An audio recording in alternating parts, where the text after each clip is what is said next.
Welcome, welcome, welcome to class 4 of the Law of Mind in Action at Center for Spiritual Living, Asheville. It is October 2017 for those of you watching in the future. I think that is so cool.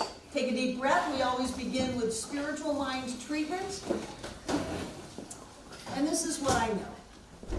That there is one power, one presence, one creative force in and through all things. It was before there was a beginning. It will always be. It was never born and cannot die. And I know that this power and this presence is all that there is. That each of us is an incarnation, a manifestation, an individualization of that one. And so it is what we are, and we are what it is. So right here and right now, we claim our true spiritual identity. We are spiritual beings. We are God in form as us, perfect, whole, and complete in every way.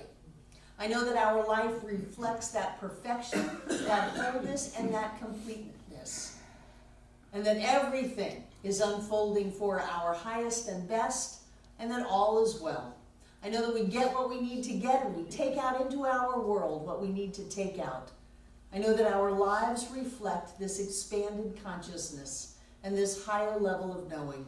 And with great gratitude and thanksgiving for Fenwick Holmes and for all of the Science of Mind teachings, I simply release this treatment into all that God is, because I know that God is all. As together we say, and so it is. Wonderful, wonderful, wonderful. Hi. Hi, hi, hi, hi, hi.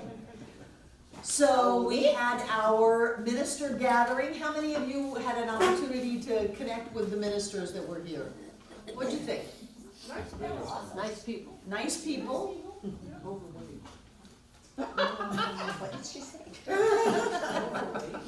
Overfed. Who else? Yeah, overfed. Thank you for all that you did in the kitchen. Yes. Kathy? I think they were very impressed with us. They were very impressed. They're still talking about us, that we gave them a mental equivalent that in mass none of them had ever gotten of what you can do. So that was wonderful. I'm Thank you. curious as to how many of them had done firewalk before, because I think that would have been a wonderful experience. Not many. John said, how many have done firewalks? And he said, oh, we've got a group of virgins. Yeah. Yeah. And then we put the fire out. Put it out. Put the coals out. From walking. No, from walking. We walked them out. There were 150 people walking on that fire. Oh, By the time the last ones came, the fire was out. stamped up. I had to go, it finally occurred to me that Barbara Waterhouse was not gonna be able to just walk up to the fire. I had to go get in line, and I was the 9th person in line. And they just kept filling in behind me. The line never went away until it was done. Wow. Yeah, and everybody could walk once. And we put the fire out. I've never been in that kind of an experience. So was there some powerful sharing? Oh, it was amazing. Yeah, it was really amazing. I can't imagine for the first time with all these people that are ministers. Well, it's a safe environment for ministers because they don't have to be somebody, you know, like, well, I'm your minister, so I have to be all knowing and all powerful and all of that. The reason that ministers come together is so we can be people. So it was a very good environment. Karen? I just wanted to say that if anyone missed the Wednesday night celebration, it was Very powerful. absolutely like vibrating in that room. There was so much energy that it was like more than being at a rock concert. By people being in the room, it was the most electric place I've ever been. We had fun. We did have fun. It was Yeah. a great time. Yeah, good. I did unfortunately miss the Wednesday, and I look for it online as a class download, as a celebration thing. It's there. Is it? Sure, it's just the 2 talks. One is Ken Gordon and one is me. Okay, I And must they're be both looking very for the powerful. wrong date. Ken was Where Are You Going? Okay, And mine was Walk Your Talk. well, let's see, where we go. Okay. And then those were both on a Wednesday night, Yeah, okay, it would have been October 5th. okay. Who else? Did you feel like you had a chance to connect? No, you Not as just- much you don't as I get would have this liked. one. Pardon me? Not as much as I would have liked, there was to be. I was glad to see Cliff. He seems to be doing really well. How many? See Jim Lockwood for the first time in 8 or 9 years. Nice, Yes, that's nice. How many of you, when you walked in the doors, were greeted by a stranger? There were no strangers. Well, were greeted by a minister that you didn't know. I greeted some ministers. They were standing there being greeters for you. And I thought, wow, isn't this fantastic that our people are being welcomed and greeted and handed a program by one of the ministers. I thought it was very cool, very cool. But evidently you didn't get to experience that. Working in the front doors. We snuck through the side. That's all right, James, that's all right, that's all right. That's all right, no name tags, not a name. I've only been to this center, but seeing all of the ministers from all of the other centers, it's like, wow, I didn't know we were that big. And, Right, you know, right, we really have it was mind-blowing. an international community. Uh-huh. But just to see that, Barbara, were there anybody there from outside of the United States? Hawaii. Well, that's the Yeah, Hawaii was there. Barbara Leger was supposed to come and she canceled at the last minute. And I don't think a couple of the Latin ministries were there, but I think they're based on this side of the border. In San Diego, working in Tijuana, and one place in Texas, working across the border. I was just curious, because I knew it was international, but I didn't know whether anybody from outside the continent. Usually we have people from other countries come. Usually Jose Sosa from Monterrey, Mexico, he comes all the time, and he didn't, I don't know why. So, His loss. Karen, She just mentioned that this is the only center you've ever come to. I've traveled to lots of centers, and while I was gone, I did. And what I'm really profoundly moved by is the size of most of the ministries. It's quite small, even for a large city, like Tacoma, Washington. It's a very small little chapel that was kind of an old church. And Kansas City and different places. But the thing that really strikes me the most is that there must be some thread in the teaching of being a minister, that everyone seems to teach through their personal example rather than telling people what to do. Every minister seems to be willing to share their stuff. people don't wanna be told what to do. No, nobody does. But it typically is something that happens in the church by way of instruction, is this is what you're supposed to be doing. And I find that very refreshing, that I know no matter where I'm gonna go, at these centers, that's the learning, is by sharing rather than telling. And it's, Well, and what we say is that we teach you how to think, not what to think. Because what you think is none of our business, none of my business, what you think, that's your business.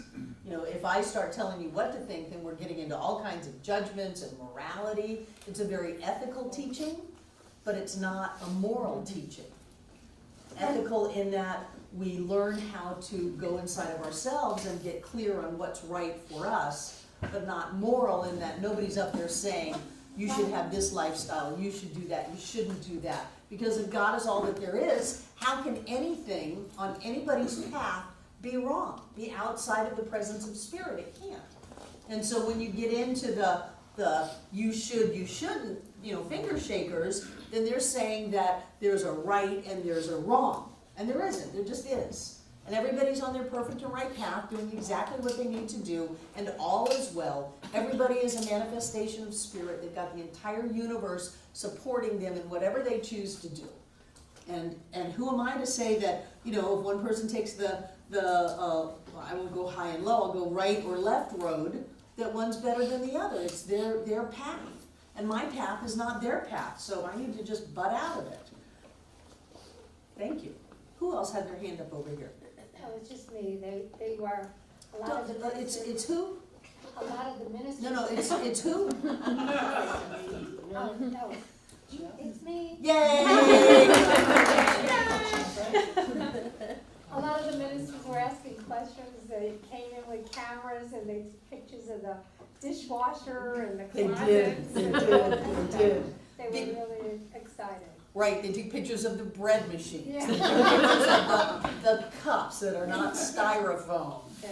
and all of that, yeah. I think they're just really impressed with all the paper flags. They were.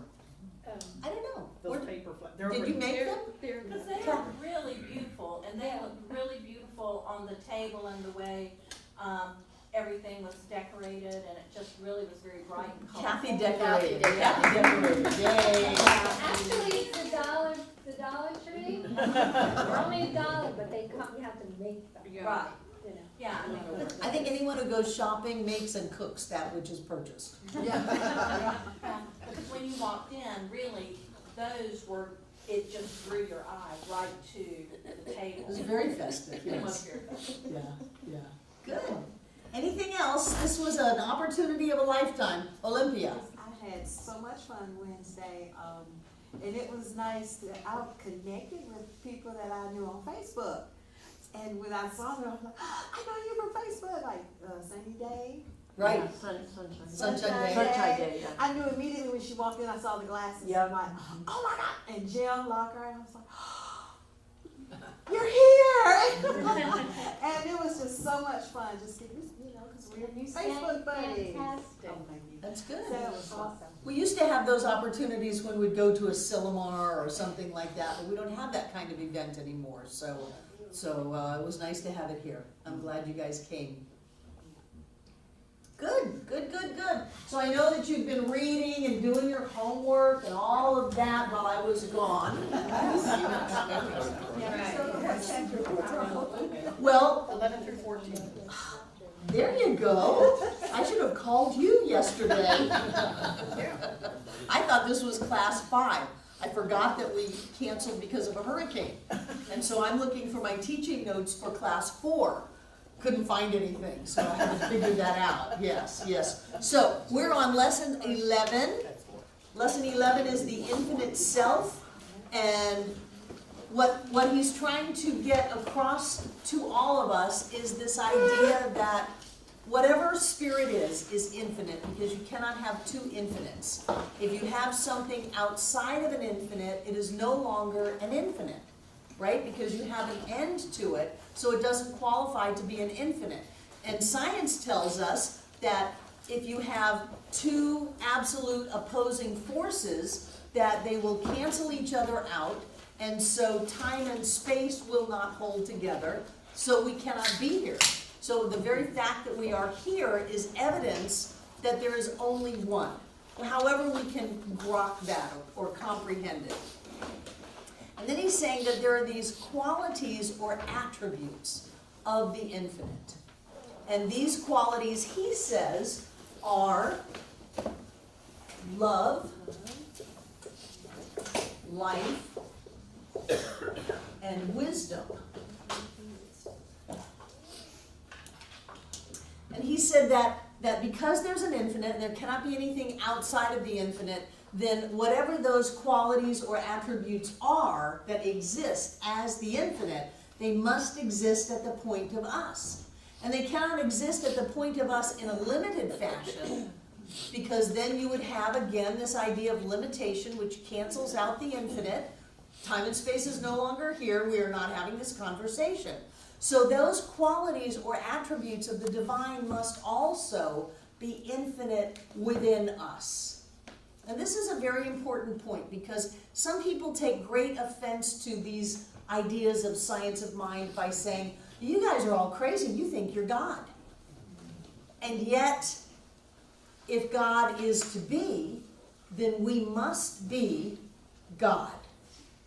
Not separate from God, not competing with God, but we must be the expression of God or the divine or spirit. And then he goes to say, well, if you have love, life, and wisdom as infinite qualities within you, and spirit is love, life, and wisdom as infinite qualities, is there any difference between the two of you? No, Why? because you're all the same stuff. Because you cannot have two infinites. This is so important that you cannot have two infinites. So if the qualities of love, life, and wisdom are infinite within the divine, and those same qualities must exist as us, because you can't have a place where the infinite qualities of love, light, and wisdom stop and Barbara Waterhouse starts, it's got to be all one thing, then those qualities that are as me must be the same as spirit. It must be the same as spirit. You must be God.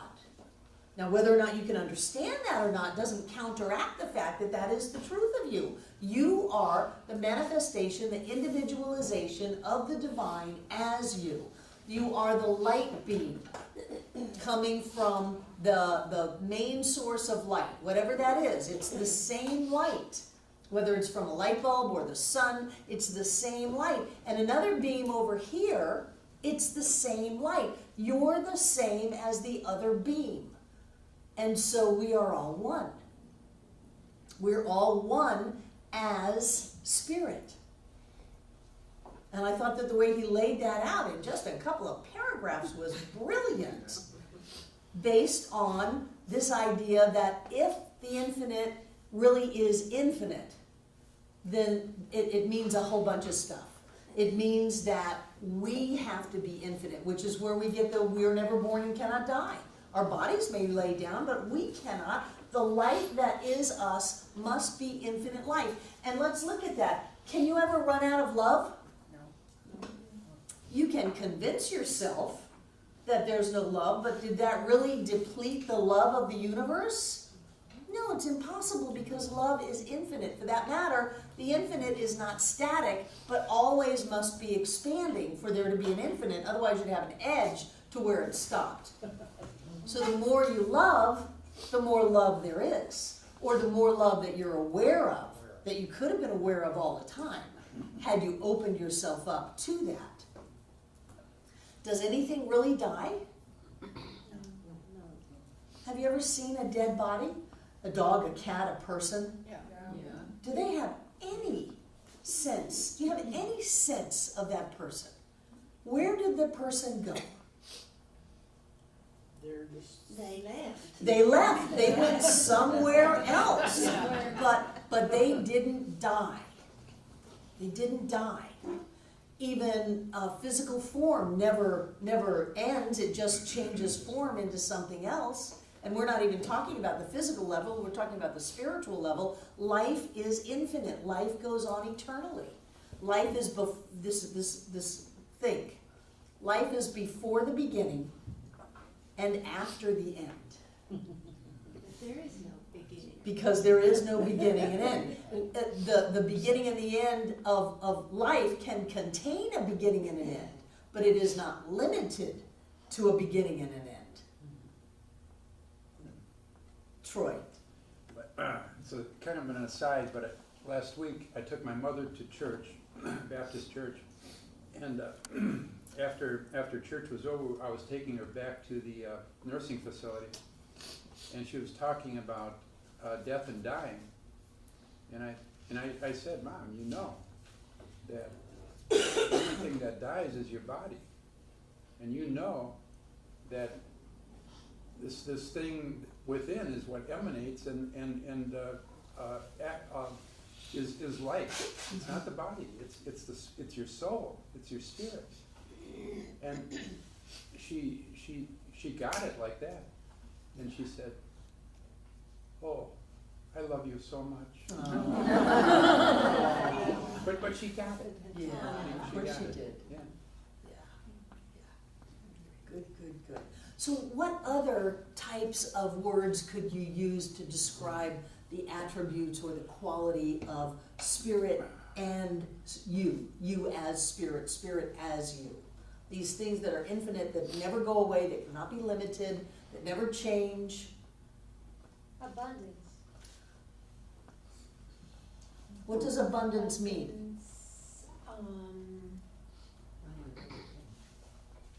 everything we need, we have. Okay, and now you're dealing at the level of things. So talk to me about it, not in things. Our health, our wholeness, our, wisdom, our guidance. What about them? Talk to me about abundance. It's always there, we have all we need. Okay, we have all we need is different than we have everything we need. See, I don't want you to go to thing, because that's at the level of secondary causation, that's at the level of the physical. We want to talk about this idea that is expansive and doesn't have any limitations. So abundance in terms of an experience of more than enough Possibility. is not dependent on what you have. Okay. Okay? Can everybody go with that? Yes. Okay, hold on for a second. We'll do abundance. What about joy? Hold on. So Barbara, kind of thinking of that, if you're doing a daily kind of affirmation, I would say everything I need is provided for me, but you would change that and say, all I need is provided for me. I would say I now have everything. I wouldn't even put I need in there. Okay. I now have everything. What is your name? Baron. Hi, Baron. Oh, Baron, you were here yesterday. I'm glad you came. What I like is I am I am. What does that mean? being. Being. Can I put being? Yeah. Okay. I'll put being, which kind of goes with life. Great. What other words are there that describe these qualities? Becca? Beauty. Beauty. Can beauty ever be diminished? It's in the eye of the hope you hold it. Well, yeah, it's our awareness of beauty. Even when things, crumple and die, there's still beauty. What else? Enthusiasm. Enthusiasm. What does that mean? Going with the flow, being expansive, creative, expressive, is flowing. It's, Okay, I'm not gonna go with flowing because that has a sense of Yeah. movement and time and space. yeah. But I will look at expansion or creativity. Yeah, yeah. Creativity? Yeah. Is there any limit to creativity? No. No.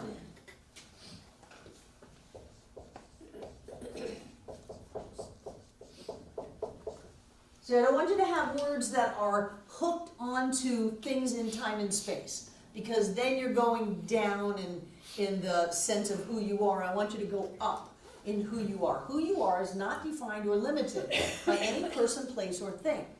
What other words have you got? Joy? Kathy? Joy and happiness. Joy and happiness. Let's do joy, because I think happiness is more of a psychological experience.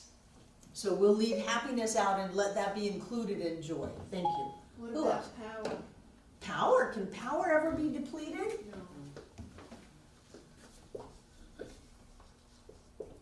And can I ask real quick, just real concise, what are these words representing? Attributes of spirit, qualities, the essence. Olympia and then Linda. How about intelligence? Good, intelligence. Even when someone is labeled as less intelligent, are they really less intelligent? No. No, they're different.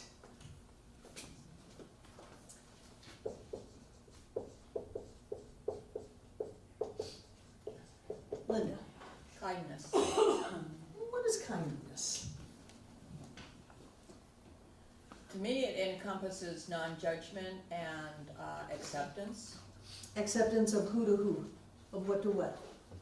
Acceptance of whatever you are, because you are another expression of spirit. So to take that out of the realm of people and lift it up to a quality, If someone is being accepted, if they're experiencing kindness, what is that really? Compassion. Hold on. Love. Hold on. I'm not thinking of another word. Okay, because kindness is contingent.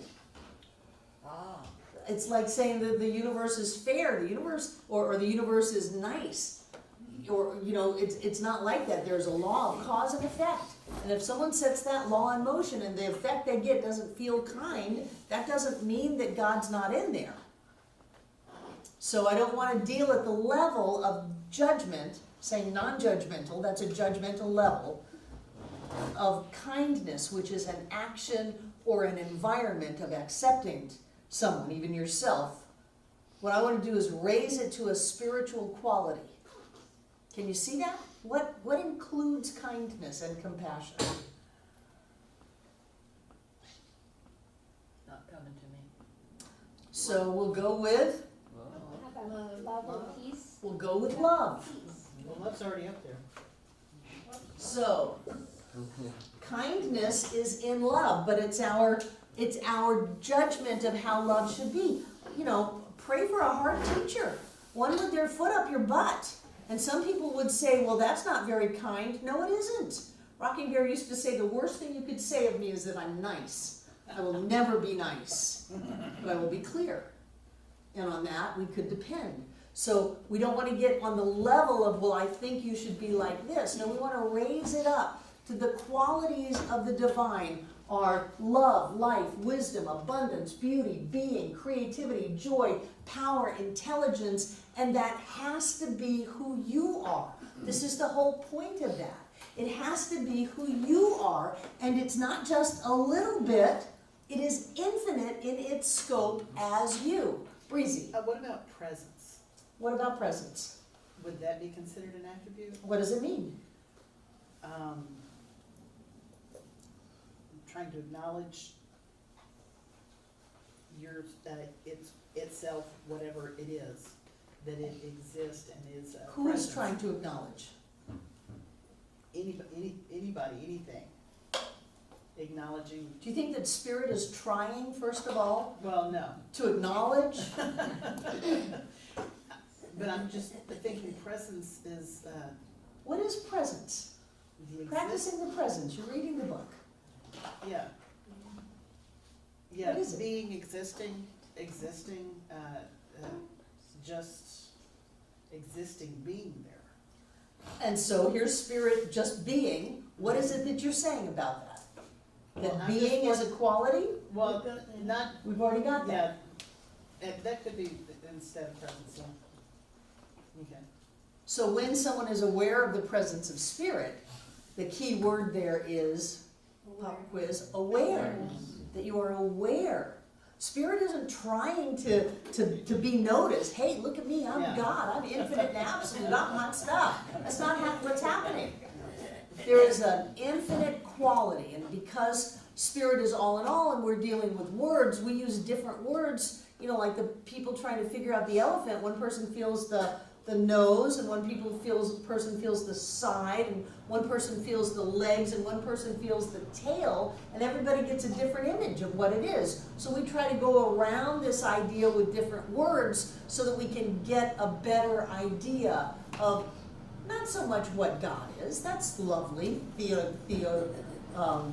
theoretical information. We want to get who we are. We are the presence of the divine. We are the power of God itself. We are the abundance of the infinite universe and more. We are the love, the life, the wisdom, the joy, the creativity, the beauty, the being, and the intelligence of that. That is who we are. And in these chapters, Fenwick is encouraging us to spend some time really getting an awareness that that is who we are, and not just a little bit, but that the whole shebang is us. Because the ray of light cannot be just a little bit of the light, otherwise it's cut off and it's not a ray of light at all. We're not just a little bit of spirit, we are all of spirit at the point of us.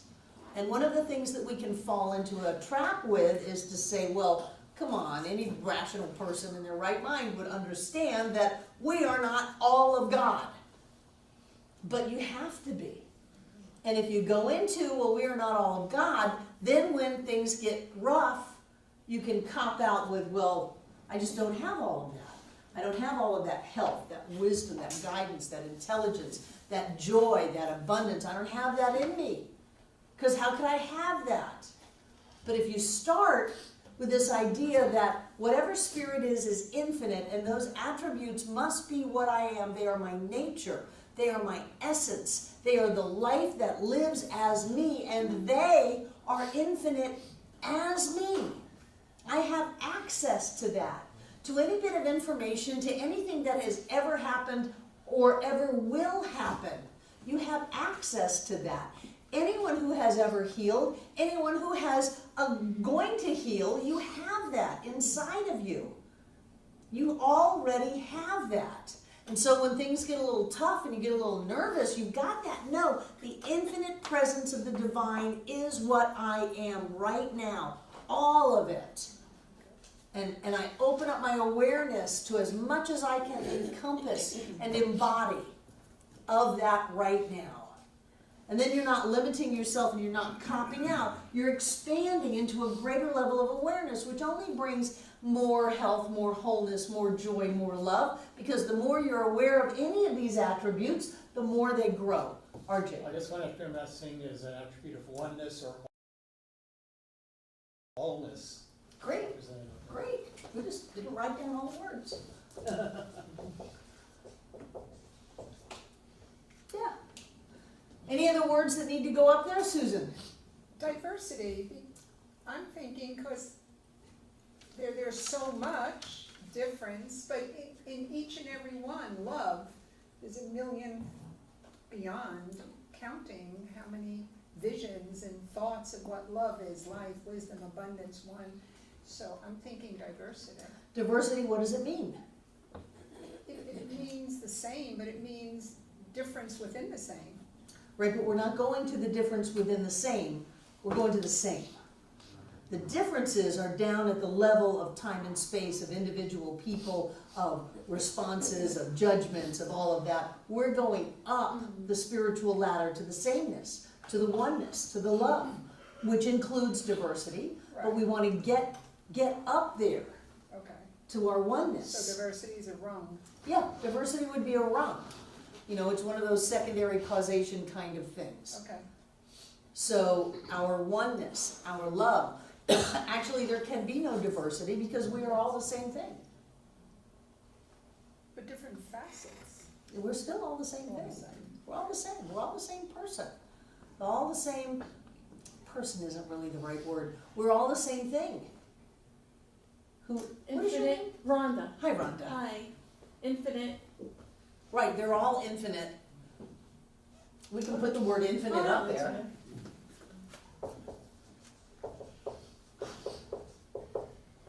Infinite potential or infinite possibility? No, because where we are, the potential and the possibility are not potential and possibility, they're demonstrated. I get it. Okay. What about awareness? Would that be one? No, Okay. no, because it's what you're being aware of. Your job, Breezy, is to be aware. I want to go to what are you aware of? What are the unchanging qualities of the divine as you? And I want you to focus on those. Pick out a couple that really ring your bell and start having a mantra that I am the infinite power of all that God is. I am the infinite beingness of all that Spirit is. I am the infinite beauty, wisdom, abundance. And if there are more words that you want to put on your list, you can. But just make sure that that's at the highest level. And then start telling yourself this. I am the infinite abundance of all that is and more. Oh, I don't have $20 for some gas. Of course I do. I am the infinite abundance of all that is. And you start opening up to that whole other awareness, and then you are changing that which feeds the creative process of demonstrating your life. Where we're going to go to. These attitudes that we hold, these beliefs that we have, that we then stem our thoughts out of and set spiritual law in motion.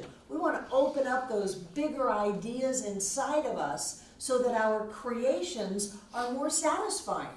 They're more joyous. They're more fulfilling. Does that make sense? Good. So you said the word unchanging. I like that word, that kind of puts it all together for me. Yeah, if it can change, it's not one of the attributes of spirit. Right. It's our perception of the attribute of spirit. You know, like money can change, abundance can't.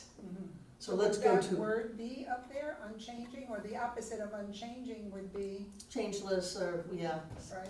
no, it's we're getting into languaging. Okay. I don't want to do an un or a less up there. Unchanging. Yeah. So I want to read the realization from this lesson of the infinite self to you. Take a deep breath. I think this is the bottom of the realization. I'm living today the infinite life. Therefore, I am perfectly well. I am loving with an infinite love. Therefore, I am perfectly happy. I am thinking with the mind of infinite wisdom.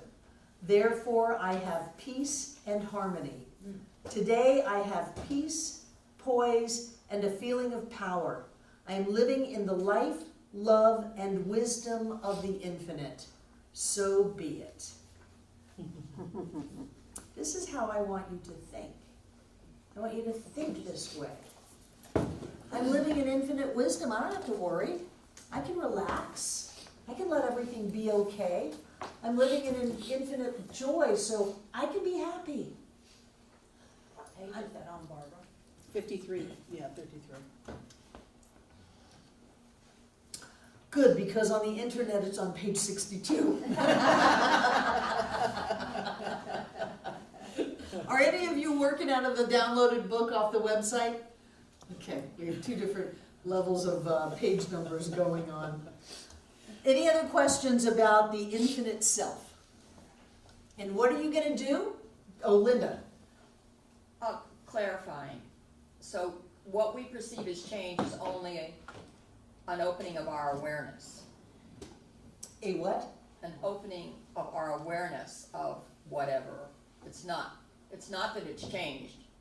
The elephant hasn't changed because we're only touching the tail. Right. And now we find out there's more parts to the end. Right. It's not a change. Right, right. Okay.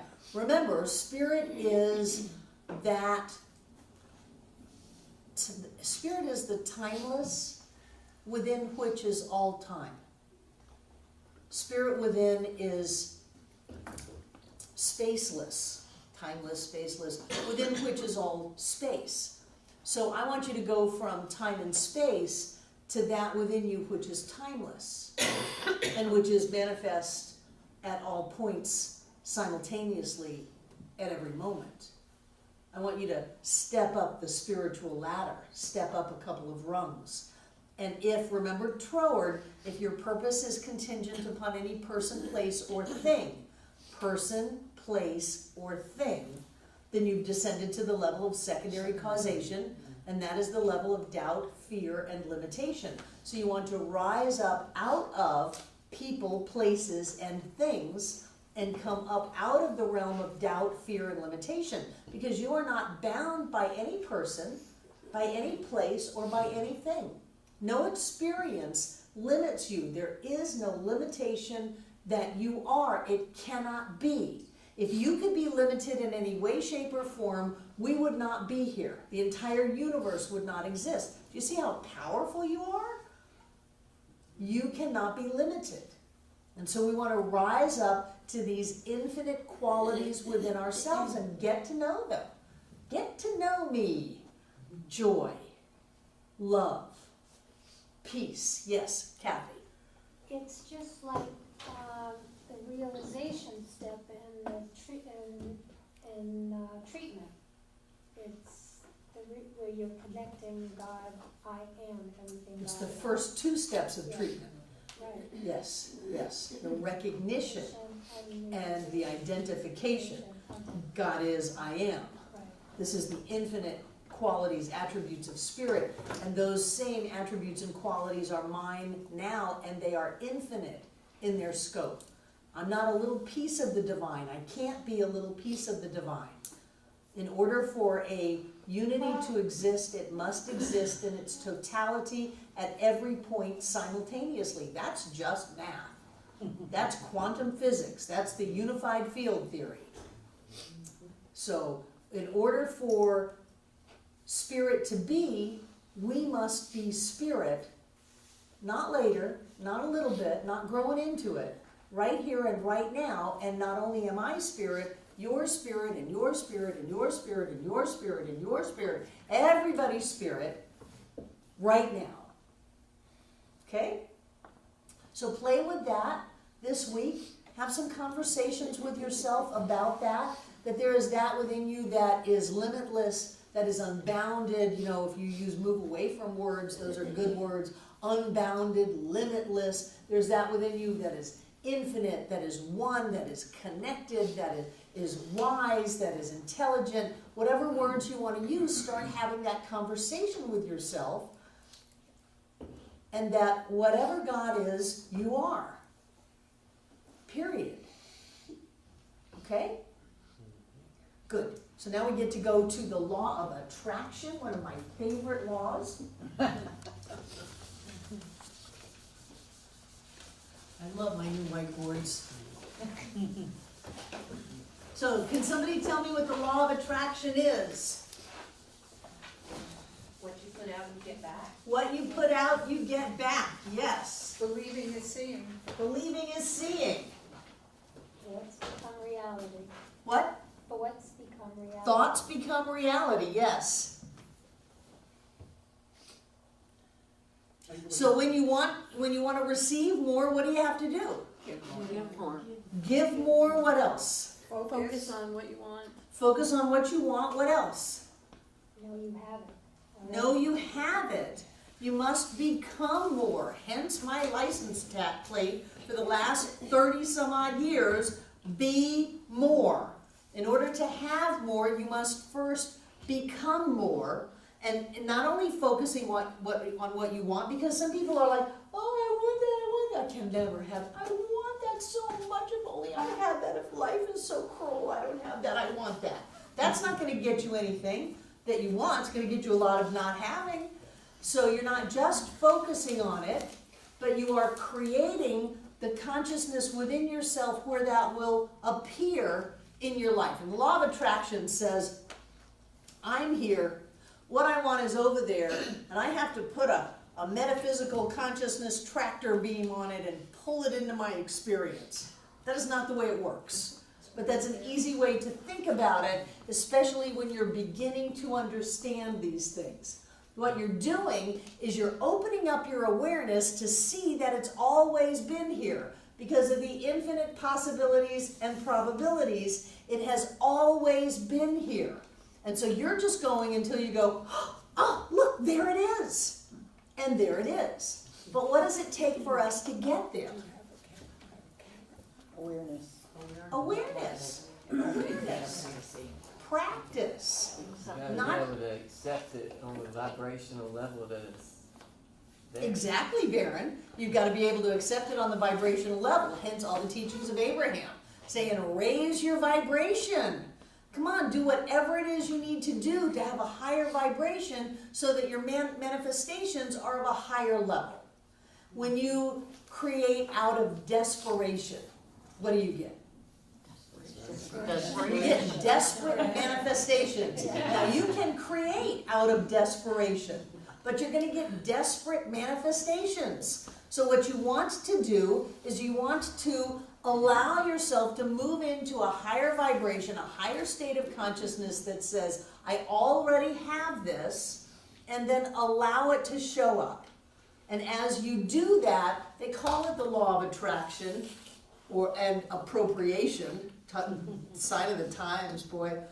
And you're not bringing it in, you're not appropriating it, getting it, I'm going to appropriate this car because now I want to have it.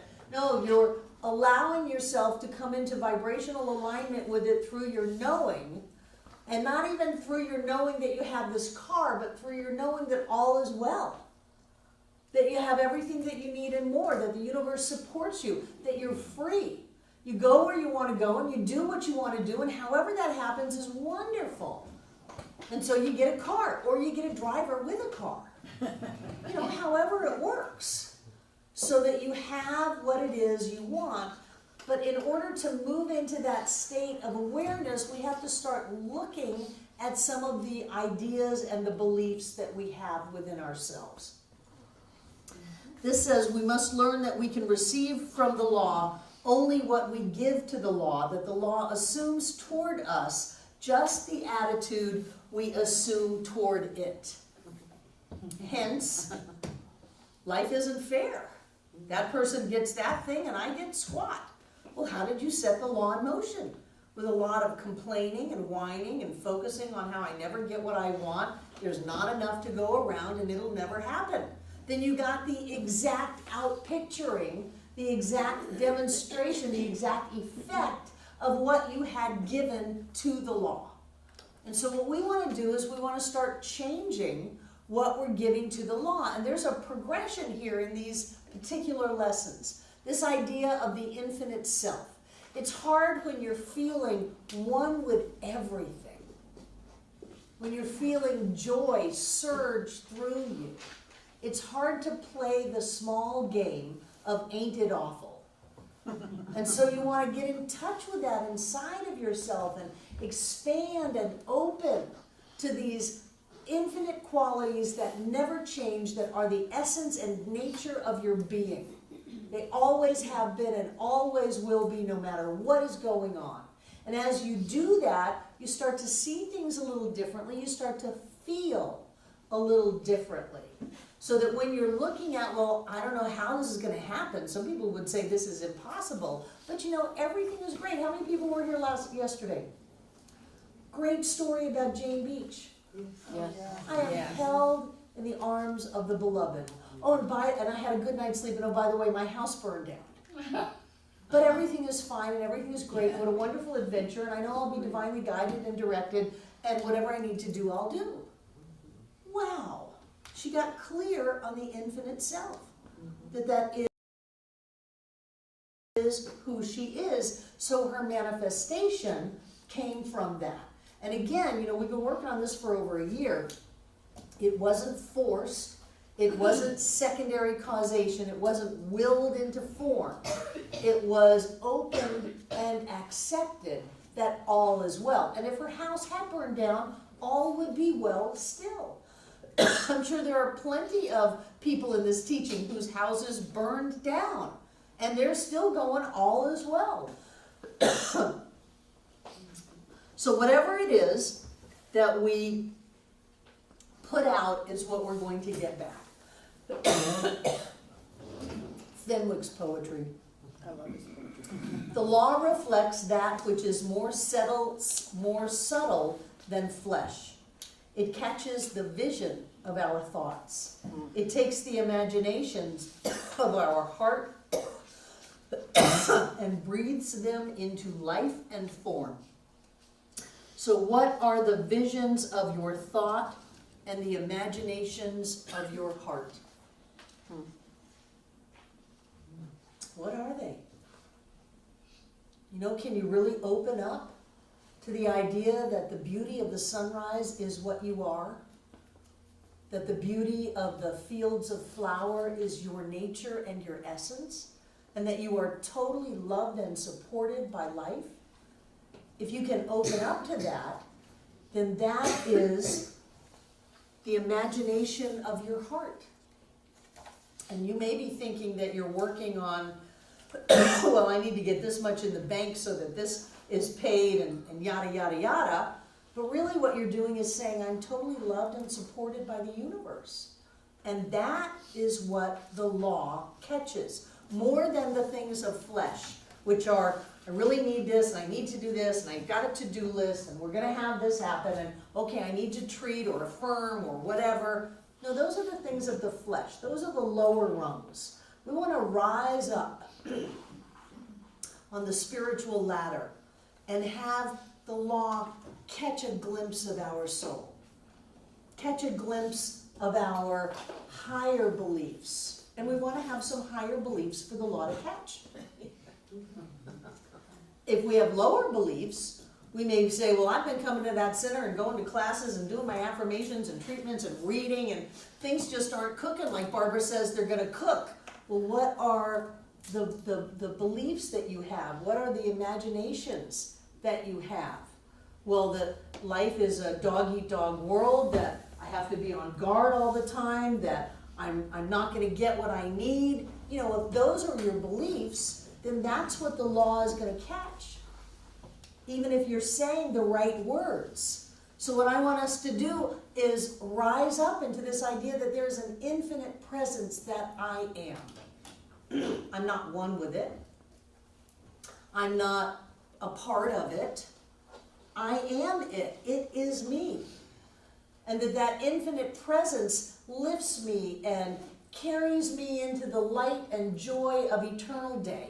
And that I am blessed. Period. End of story. And then whatever it is that's going on in our lives is a reflection of that consciousness. So that's why I want you to play with this idea of the infinite self. So that as we move into the law of attraction, and spiritual law and creating, that we're doing it from the highest place that we can. We are developing high consciousness, is what they would have said 100 years ago in metaphysics. So, any questions or comments about that, how the law of attraction works? The law of appropriation. I'd like to appropriate $100 million, please. Then I must first be that. And really, what do I need $100 million for? I don't. What I want is freedom. What I want is joy. What I want is expansion. What I want is to see a world that everybody knows how to work. Because we're sending it out over the airwaves to everybody, and everybody who's got an internet connection can get this and learn how to have their lives work, learn how to have more joy and more health and more happiness. That's what I want. So I don't really want the money. People come in and say, here's the lottery ticket, pray on it for me. No, that's not it. And if you had the winning lottery ticket and didn't change your consciousness, it wouldn't help you at all. You lose it. And people have ended up worse off after winning the lottery than they ever were before they won it, because they didn't have a change in consciousness. So what we want to do is we want to have the change in consciousness, and then whether it's the relationship or the job or the house or the money or the trip or whatever it is, that's secondary. We've already got it. Well, why do you want to take a trip? Because I want to see the beauty of the world. Well, look around. See the beauty of the world, and before you know it, you'll be traveling. But you establish that within yourself, that I have these qualities and these attributes right now. And then the easy example is that through the law of attraction, these things come into your experience. They don't. You just open your awareness to the fact that they are already here. And you're not going to get them unless you believe that they're already here anyway. We don't believe it because we see it. We see it because we believe it. So we're going to move into that higher consciousness. We're going to step up on the spiritual ladder and go into those realms that are not contingent upon the physicalness of life, because we are spiritual beings. And so as we have an awareness of ourselves as spiritual beings, spiritual law kicks in and grabs the essence of that awareness and pops it into form. It's great. It's a great way to live. Yes. Yes, Sylvia. I was wondering, we talk a lot about putting that out there, but how does the giving piece of it work? We give our tithes, we know that, but is there like a different way of looking at giving to receive? Well, in the realm of money, tithing, because you have already received and you're giving to your spiritual nourishment, is great, but that's certainly only one level. Even in tithing, it's tithing time, talent, and treasure. But what you want to give out is you want to give out the way you see the world, the way you see yourself. You want to give out the love and the joy and the freedom and the peace. You want to give that out constantly. And so you give that out in the circumstances you find yourself in. Are you stuck in traffic? Well, what are you giving out? What are you putting out there? Because that's what's going to come back. And so tithing is great, and tithing is a wonderful way of dealing with your money, and I believe that it provides you with always having more than enough money, but that's just money. There are all huge ways that you can give. And one of my Barbara-isms, if you have an opportunity to be generous, take it. Whatever that is. Be a generous person, because a generous person lives in an abundant world. They can afford to be generous. Have you ever heard that? Well, they can afford to be generous. Well, so can you. If you have the opportunity, you have the means to fulfill that opportunity. So be generous. Give your gifts. Give a smile. Give some love. Let somebody into the line of the traffic. You know? Put out some vibes that say, all is well in the world, we're all one. You or me, come on in, sweetheart. You know, I know that you probably should be back there, but come on in, because we live in an abundant universe and all is well. Be that person. And that's what the law grabs hold of. Not the things of the flesh, but the things of the spirit, the imagination of the soul, of the heart. Yeah. And it goes on and on, because my generosity, anybody's generosity, you can't give it out there without affecting the person. My son just recently, I felt abundant, and I decided to just, after my tithe, just share with my kids. Here, I have this, it's extra, it's wonderful. And I gave each of my kids money. I sent them PayPal things. And my son called me up and he said, your generosity will affect me for the rest of my life, and that's who I want to be. Oh, Wow.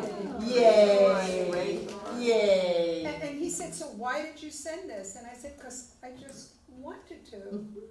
I earned this, and I'm looking at it, and it's abundant, and I just wanted to do it. Because you always have more than enough. Always. Yes. More than enough. Yeah. Definitely more than enough.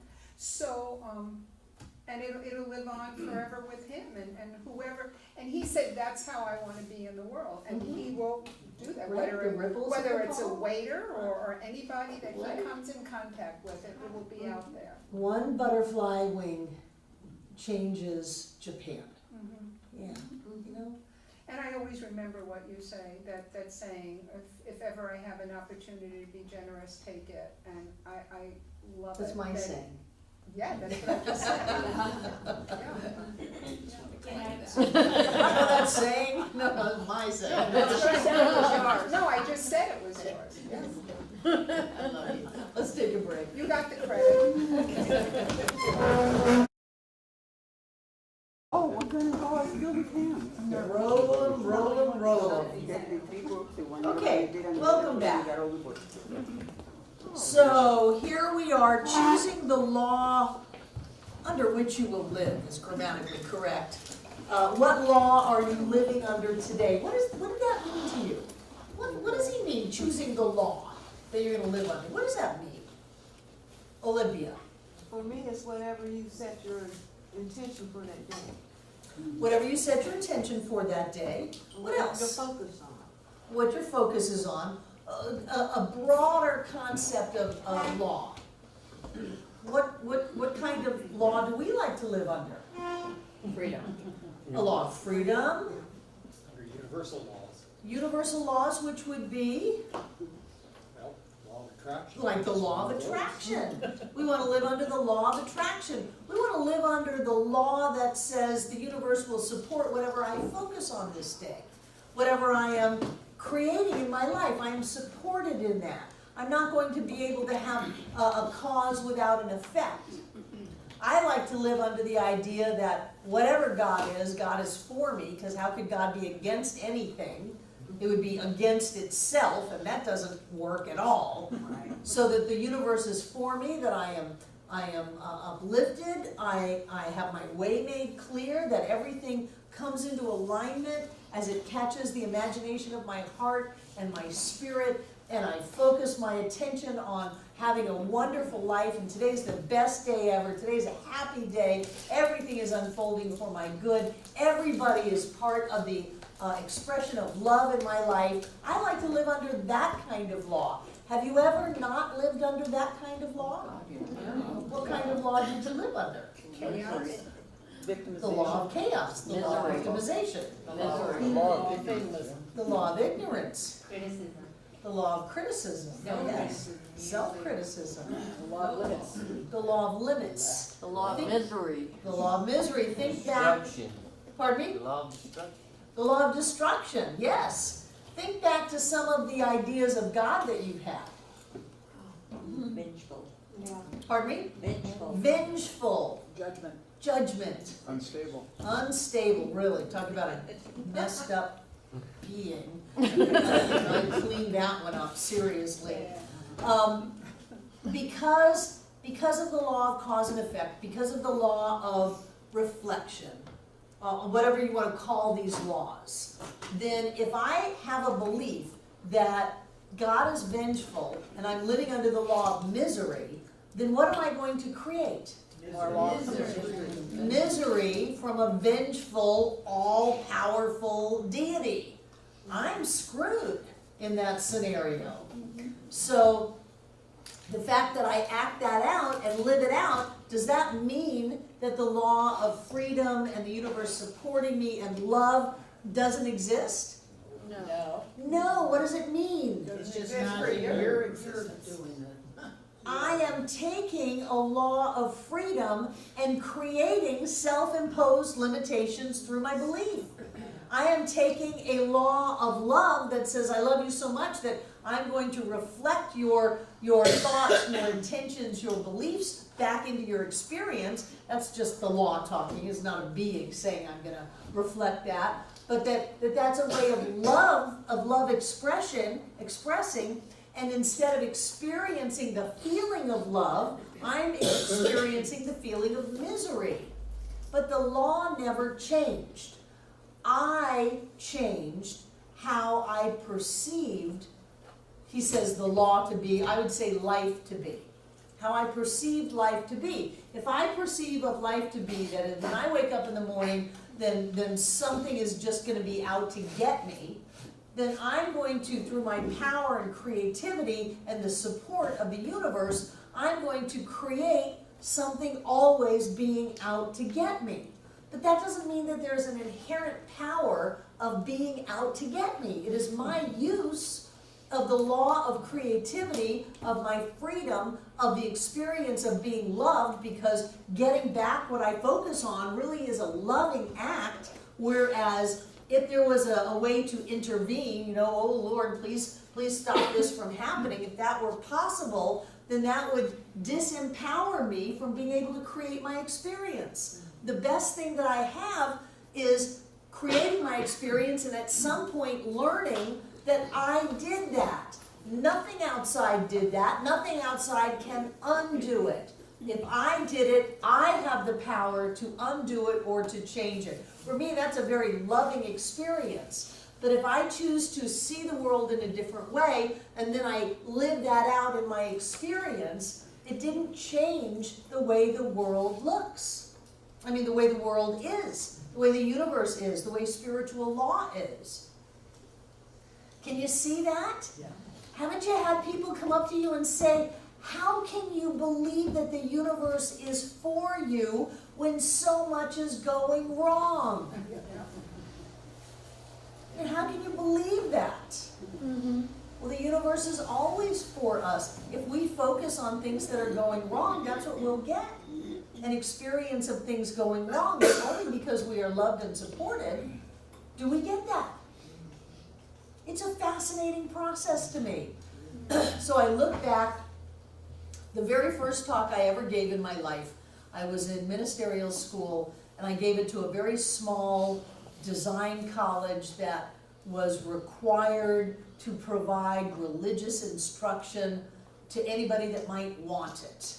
So there is in Fort Lauderdale, there's a handful of people who wanted some kind of religious experience, and here come Barbara Fogelman at the time, coming in to give them my first talk. Well, first of all, this wasn't anything that they expected. Most of them didn't like it because it didn't have, the devil and Jesus and hell and heaven in there. But it gave me an opportunity to think about what was the most important thing. So my talk was create a new God. That if you have a God who's a mean SOB with anger issues and an inability to let things go, get a new one. Fire his ass. That's what I said. Because you made this one up to begin with, you might as well make up one that works better for you. And we used to say that her God, her instructions to it is, peel me another grape. So there was this force that was just at her beck and command for whatever it was she wanted. If you're making it up anyway, because whatever the infinite is, we are not going to be able to cognize it in a way that we can wrap our head around it. We're making it all up anyway. If you're going to make it up in a way that supports you. It's like your past. Your past is not what you think it is. They've done all kinds of studies on people where they've fact-checked their memories, and they're not right. Especially if you're remembering from age 3. You had a lot of years to twist that memory around. Oh, it was terrible. I never got what I wanted. I just cried all the time. I was so unloved. And you fact-check that with, the kid is screaming in the middle of the grocery store for the bag of candy. I'm not going to give them the candy. I'm going to pick them up and carry them out. And so the way that I might translate that is, I'm not getting my needs met. I'm not loved. Nobody cares about me. Life is awful. And the fact is that everything was fine. I was being cared for. Everything was working out. And so they've done fact checks on people who have had brain surgery, and they've stimulated parts of their brain, and you're talking during that, and you're 8 years old, and you're at the house in such and such a city, and little Bobby is there, and cousin Johnny's there, and you got the bike, and all of that. And then they fact check it and say, no, you didn't get the bike that year. Cousin Johnny wasn't anywhere close. Bobby didn't live down the street from you then. But in our mind, that's the way it was. So look at some of the things that you may still be holding yourself back with. Well, I was abused, and I was unloved, and I was not very smart, and I wasn't liked, and I couldn't do this well or that well. And consider that none of that is correct. That you've just made it up. And now that is the law under which you are living. That those limitations are who you are. So if you're making it up, consider making it up differently. Just like fire his ass. Get a new God. One of the things I love about Fenwick is that he gives us this sense that we're precious. That we are deeply, deeply loved and held close in the heart of love. In the arms of the divine, we are important, we are precious, we are loved. So if you're going to make it all up anyway, make up a deity that is just here, always present, infinite, in its totality, at every point simultaneously. What do you want? I'm here, I'm not going anywhere, I can't go anywhere because there's only here and now. I am always here, ready to respond to whatever it is you focus on. What do you want? What can I do for you right now? Your wish is my command. Your wish is my command. And if you're going to make up your past, make it up in such a way that you won. That you were raised as a confident, healthy, happy person. We saw a little girl on the beach almost every day. And she was there with her father. And her father, she was about 2. He was raising a fierce child. He was raising such a confident little girl. He would let her go and talk to anybody, keep an eye on her, but she's off talking to people, climbing on their laps, looking in their coolers, and she is just off being being kind of a wild child, and then he'd go in the water, and it was rough while we were down there, and he's going, come on, and she's going, no. And he'd come out a little bit more, come on, and sure enough, she'd finally run into his arms, and he'd grab her and hold her up high above the waves. There was one day that he put her in her little round float, and he's going under the waves while he's pushing her up as the waves come, so that she's riding to the top of the waves and down and up. You know, have that childhood. Don't have the one where you were beaten. Have the childhood where you were raised and encouraged to be brave and strong and know that you're always going to get lifted up to the top of the wave and that you can just scream in your outside voice. Make it up. Make it up. What law do you live under? Do you live under the law where you're a powerful, creative, spiritual being alive and well on planet Earth and you can have it any way you want? Live under that law. And if anything else comes up, stop. Rethink it. How is that changing the imaginations of my soul? How is that changing my belief system about how I see the world? What rung of the ladder is that memory or that idea on? Breezy. I've always liked the one, sowing the seeds for your harvest and tending the crop. Yes, sow the seeds for your intended harvest. Yes, if you want an abundant harvest, then sow those seeds. And don't forget the manure. Ah, you're planting in the fertile soil of mind. Oh, okay. Good. So the realization to that one is, my law today is love, faith, prosperity, and truth. I look unfalteringly into the future, for I am today sowing the seed for my future harvest, and it is good. I expect a good harvest. So today I rest in peace and faith. I trust in God. His law is love. And understand there's the his and all of that old-fashioned languaging going on. There was a realization at the end of the law of attraction that was really sweet. I look for the good and the good only. I see the good in everything and everybody. And at the end of it, it says, or in the middle of it, it says, now take up the thought of healing for body or conditions. Think how the sickness is due to wrong thinking somewhere. Find out if you can the mental cause that produced it, and mentally or physically cast it into outer darkness, which is to recognize that it has no power over you and is therefore nothing to you. And at the end of this, he says, today I am healed, and I thank thee, Father, which is the gratitude step. Again, forgive the whole Father thing. I am sure of myself, so be it. And I wanted to look at that. He's moving closer to the structure of treatment in these realizations.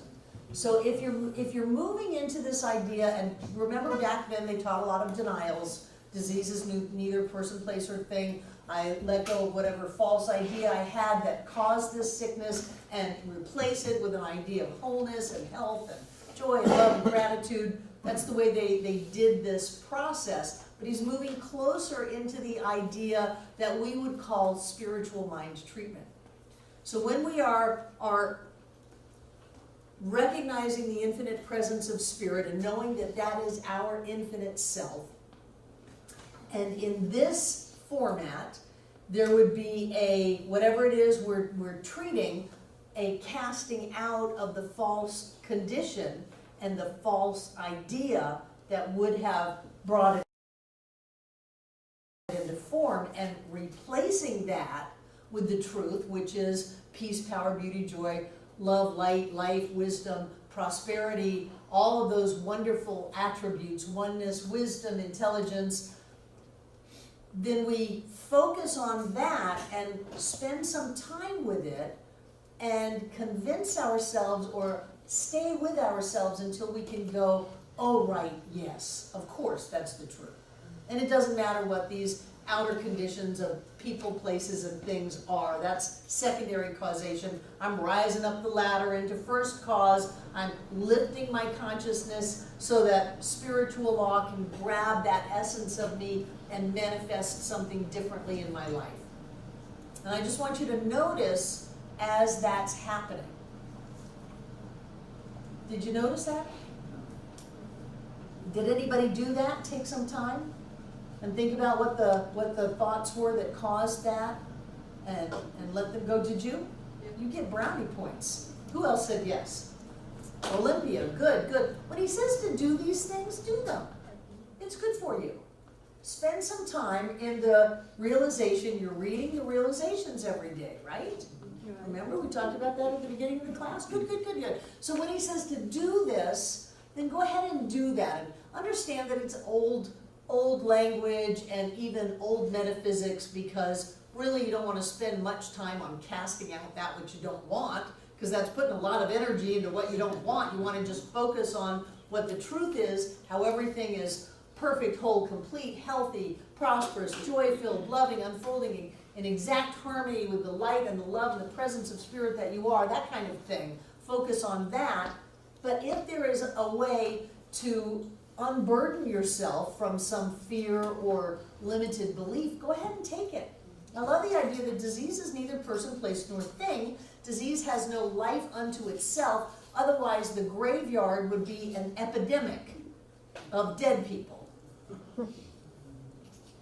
The life of the person, the energy of us, has to be present even for our bodies to get sick. Once we leave, the disease has nothing to keep it alive. Isn't that a fascinating thought? The brain doesn't think itself. If it did, we could pop the brain out of our heads, put it in a jar, and it would keep on thinking. It doesn't do that. Disease is neither person, place, nor thing. It has no life of itself. It has only our focus on it or our acceptance on it that brings it into form. The natural state is health and wholeness. So if you have something that you can let go of and let yourself get poverty or separation or whatever it might be, fear, limitation, that really doesn't have any essence of truth to it. It doesn't have a real presence in the universe. It's just something that you've kind of made up and are dragging along with you, and it's okay to let that go now. Then take that opportunity to do that and let it go, so that the way you see the world vibrates at a higher level. You're lifted up higher and higher and higher, to where, like we said, you get to where just a passing thought manifests. You don't have to do this, heavy focus of intention and affirmations and treatments and process work and all of that. You're just clear and vibrating with wonderfulness, so that wonderfulness shows up. And if you decide wonderfulness as a chair, wonderfulness as a car, wonderfulness as a job, whatever, wonderfulness shows up like that. Okay?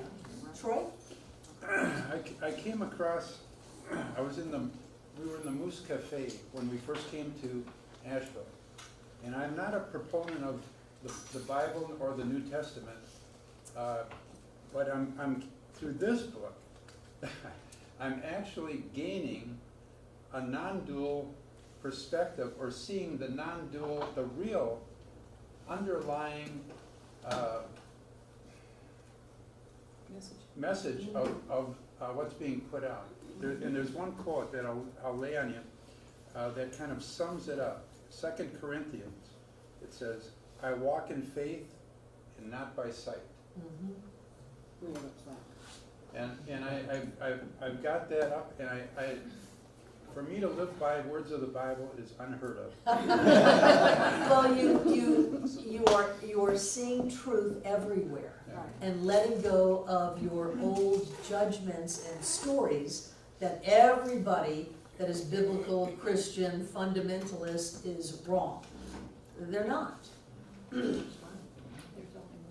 We really can't bring much of that into this group. Even at Christmas time, the feedback that I get can be intense. Because a lot of people still have the old story of how they experienced religion, you know, with a hickory stick or threatening hellfire and all that stuff. And so as they're healing, I don't want to push them away, because I want them to heal. But good for you. The Bible's beautiful. I know the Bible a lot. You know, when I did a couple of Bible classes during the day a few years ago, it was fun, because I had a lot of permission from the group that was there to do the metaphysical interpretations and to see the alternative meanings, you know, especially in Jesus's parables, there's always an inner and an outer meaning. That's why he said, for those who have ears to hear. You know, if you can hear the inner meaning, this is what I'm really saying. And then have you looked at all at the Gospel of Thomas? The Gospel of Mary? I've read it, but it was a while back, and I think I'm probably due for a reread. Mhm. Yeah. It's So when are different. you gonna take, offer another class on the Bible? I don't know. Aspects of the Bible, that would be interesting. I'm still getting over the ministers' gathering. After March 1st, John will no longer be working away from Asheville. Oh. Yay! Yeah, so that's gonna be good. That's been 10 years. Even though his tenure has only been 6, he was gone for 4 years before that. Not to the extent that he's been gone. The whole 2 months away from home was it. It was like, that's enough, that's enough. So let me catch my breath. Feelings and emotions. What'd you get out of this? I like this one. You like this one because it gave you permission to have feelings and emotions. Well, no, but it described, something I'd never been able to put into words before. What? We think because we feel. Creation is not directly in thought, but in feeling. Yeah, that's not, it depends on what level of thinking you're talking about. Your conscious thought always comes before a feeling. But if you're talking about beliefs or a subjective interpretation of life, then I can go with that.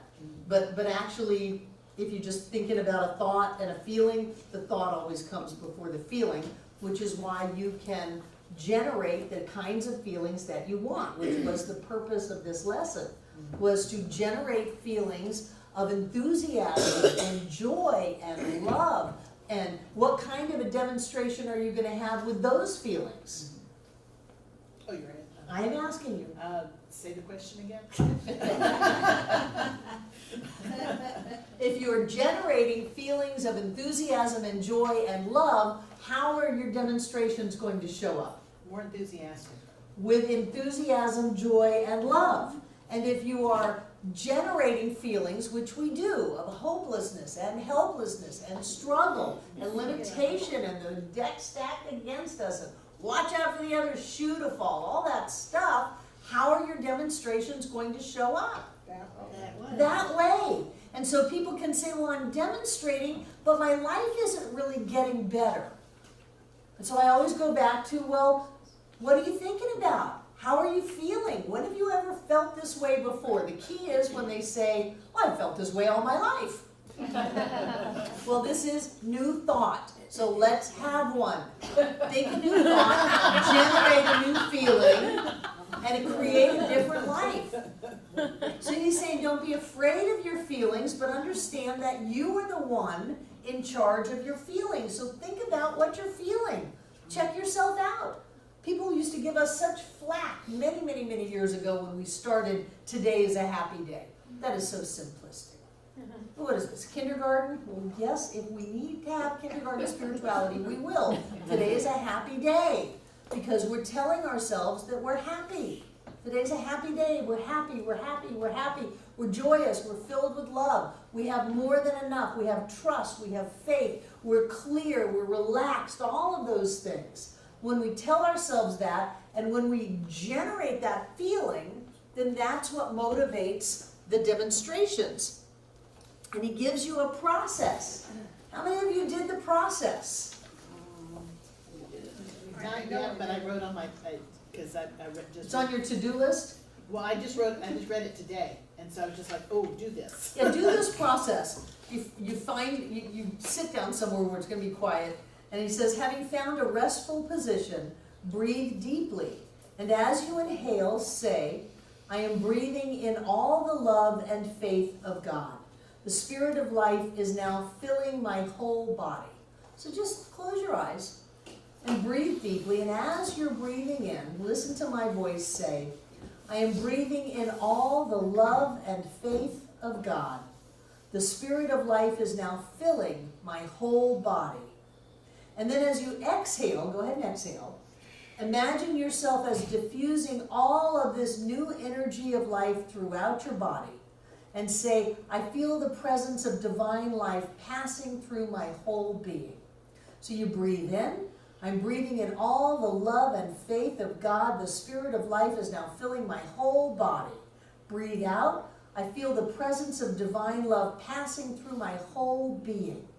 He says if you do that, you're going to get into a state of ecstasy. Because your body will vibrate corresponding to the thoughts. So you're breathing in all of the faith and trust of God, and then you're breathing it out and putting it into every area of your body. And you just do it over and over and over and over again, and it raises your vibration, and you get higher and higher and higher. So this is a wonderful process for you to learn how to manage your state, how to choose the way you want to feel, and then with some simple breath and thought exercises to generate that feeling. And if you're feeling down, make yourself feel up. It's really just right there. We are in control of our experience. If we're feeling down and Ed McMahon comes in the door with the Publisher Clearinghouse check, we're going to change the way we feel very quickly. Everybody in the room is going to get excited. We're going to be feeling better and better and better. But if you tell yourself, oh, I'm tired, I got to go home early, I just don't have enough oomph left for the end of the day. Oh, I'm getting sick, I'm getting old, it's flu season. Oh, people don't like me, this job is so hard, I don't know if I can take it. If you do that, your life is going to go in the tube, down the tubes. Change your conversation, change your feelings, and feel it. If you need to go out in the middle of the day, go outside. Go hug a tree. Trees are happy. They'll share their happiness with you. Just go touch a tree. Hopefully it doesn't have poison ivy on it. Don't touch it if it has poison ivy. Touch the ground. The ground is very loving and will give you its joy and its solidity. They use that a lot in a drug rehab.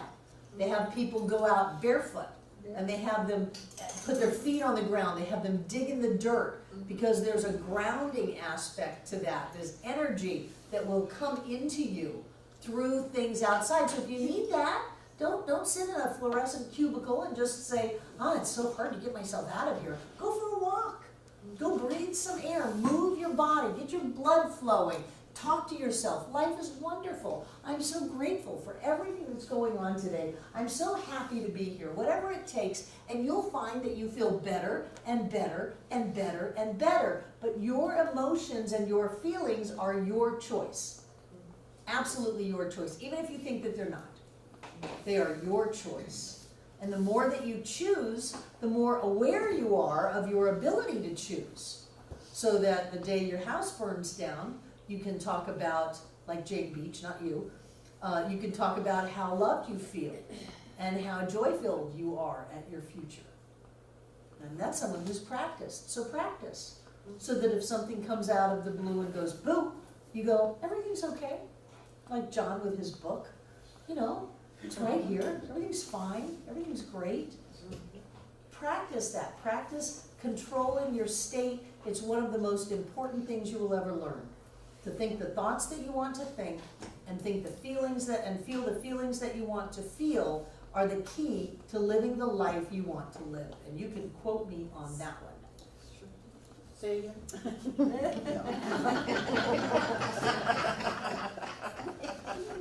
He talks about the instinct to create in lesson 15. And he says that what kills people is their lack of desire. And what is lack of desire? Indifference. And what is indifference? Something that doesn't have any desires is what? Hopeless. Depressed. Depressed. They're depressed. They're low energy. Ernest Holmes says that it is right for you to want things in life. We're not trying to cut off our nature. The nature of spirit is to create. If creation stopped, the infinite would stop being an infinite and everything would cease to exist. So it is your nature to create, and to create, you're going to have something that you want to create. Now that doesn't mean that you become, a material girl and you just want this thing and that person and that place, because that's all secondary causation. But it's okay to want things. It's okay to have things. If you say, gee, I'd really like to take a cruise, and you go, oh, no, you shouldn't want that. Well, why shouldn't you want that?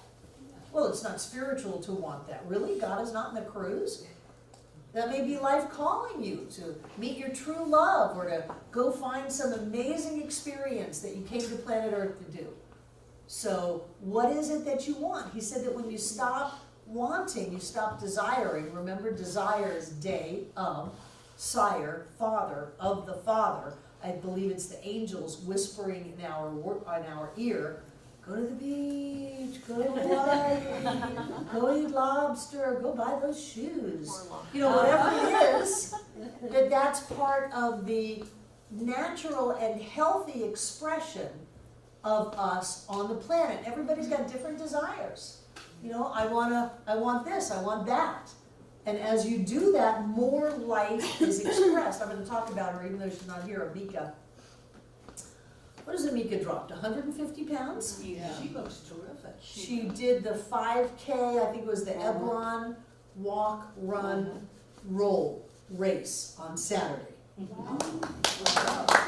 the last one to cross the finish line. And she was so excited. She was so excited because she did it. Because she wanted a different life. And she has done all of this stuff to create that different life. It's like when Chris Anderson got up on the stage a couple of weeks ago and said, however old she is, she did the triathlon. And it wasn't the time that of doing the triathlon, it was finishing it. It was doing it. That here she is at this stage in her life, and she is a triathlete. That's life-giving. So if you want something, go ahead and want it. Give yourself permission to want it. Most people don't give themselves permission to want it because they don't want to be disappointed. Well, if I don't love, I'll never be rejected. If I don't try, I'll never have disappointment. Oh, come on.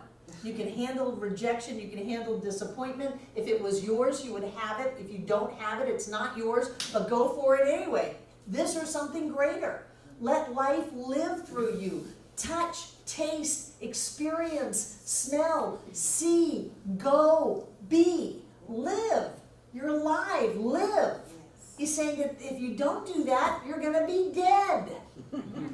So the key to living joy-filled, longevity, is to create. And you get to create whatever it is you want to create.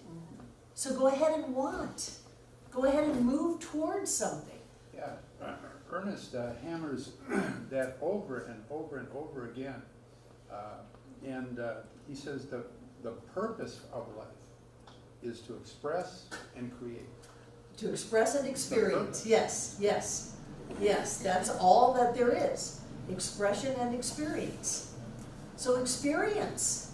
You're not going to be this amazing spiritual being by denying yourself. That's anti-spirit.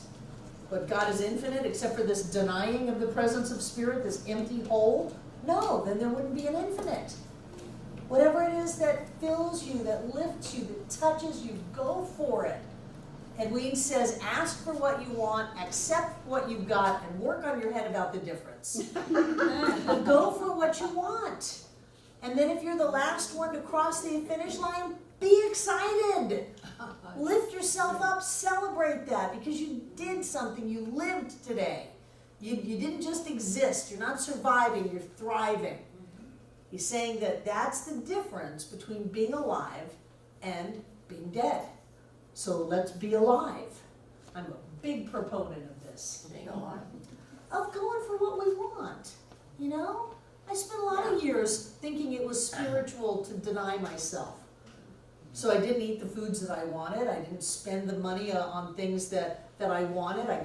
My mantra was no. And then I realized this wasn't being spiritual at all. This was being depressed. And in getting permission to live the life that I want to live, I get to be happy and joy-filled and powerful and clear. And some would say, you know, bossy and loud, but that's who I am. So that's what I get to be. Lesson 16, our immaculate conceptions. We are what we think. Are we on 16? Yes? Our homework was only to 14. Oh, okay. We're We're expanding. Well, then we're doing 15, 16, 17, and 18 this week. We love you, Barbara. I'm happy. I'm happy. I did all this on the plane flying back. It was great. It was great. Any comments about what we've gone over tonight, or what's going on for you in the book, or here? I What? just wanted to say, you know, since I've been reading this book, and I just love Fenwick. Why I can't remember his name is bugging me, but what I'm thinking of doing, because I love visualizations so much, and I want to get index cards and write them down so I can shuffle them and use them. And I don't know if anybody else had that idea, whether it would be something that people could share. You can share it. You could market it. It's all in public domain. Isn't it interesting that Julia Roberts named her son Fenwick? Oh, really? Fenwick and Hazel Yeah. were her twins. Hazel was Ernest's wife, Oh, really? and Fenwick was Ernest's brother. Interesting. Very interesting. Now, what did you say homework was 15 through what? 15, 16, 17, 18. 18.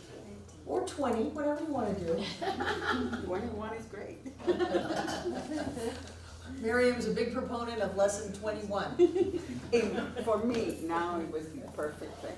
So if you want to go through till 21, that's good. That's good. Well, I find if I read too far in advance, then I forget what I was supposed to be reading and focusing on. So it's like, I can't do. I find that I love this book, and I love going back and rereading it and rereading it again. And I love that the chapters are so short.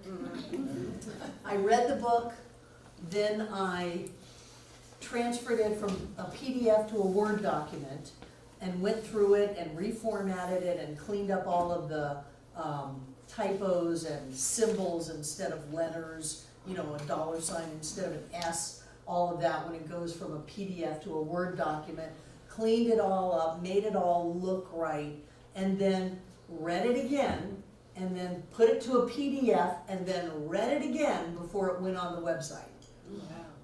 And I still read it and go, wow, this is fantastic. And this was 100 years ago. This is fantastic stuff. This is fantastic. That's Format. it's a Electronic. book that you can't change. It's like a giant photograph of every page. So you can't go in there and change it. It's the format that someone in Norway, welcome, person who's starting a group in Norway, can get very quickly and with a small amount of internet bandwidth. Someone in an internet cafe in Russia, welcome all of you Russia people, can download that quick and easy in an internet cafe where you're still paying for every minute of your internet service. So a PDF takes a picture of the file, every page, and shrinks it down so that they can get it on their cell phone, their tablet, their computer. You can email it then to someone, to email it to your friends, they need it, email it to your friends, and that way it's quick and easy. That's what a PDF is. Oh, thank you, okay. PDF, photo document formula? Format, I maybe don't know, something? format. I don't know what it means. That's what I guess, photo document format. That sounds good. It is good, it is good. Anybody else? Okay, take out what you're gonna give.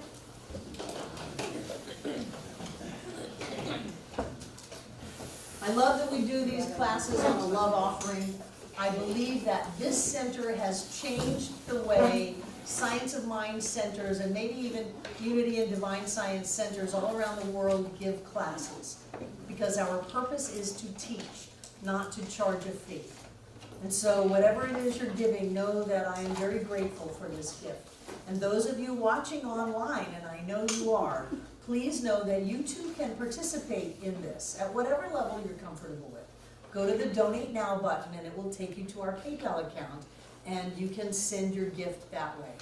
But what I know is that we are creations, incarnations, manifestations, points of the divine in form, in its totality, as us now.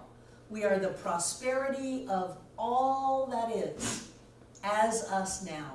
We are blessed and blessed and blessed again. And so we open up our awareness to the blessings in our life, to the abundance in our life, to the freedom in our life, and know that no matter what circumstances may be going on, right here and right now, we are free, we are abundant, and we are blessed.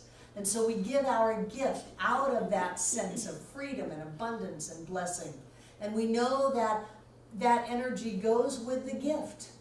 And it touches everyone involved in this center, whether they're here physically or online around the world. It touches the hearts and lives of every being on this planet because it raises us all up in consciousness.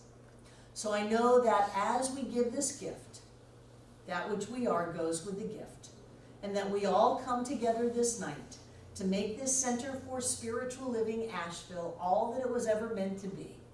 It is a place of peace, a beacon of light, a tower of strength, and a fountain of wisdom that touches the lives of all who call it home. And so it is. So if we look at next week, and any day we have. Linda, hang in there with us. Stay in the moment. Do you know how much money is flying around? Just flying around? And it's either going to catch you or somebody else who might as well open up to it and accept all of the blessings, all of the riches that life has for each and every one of us. Open up to it all and know that each and every one of us is blessed. Each and every one of us is a blessing. So right here and right now, I know that everything in these baskets is blessed, that we are blessed, that the center is blessed, that everyone who comes in these doors or tunes in online is blessed, because we are one.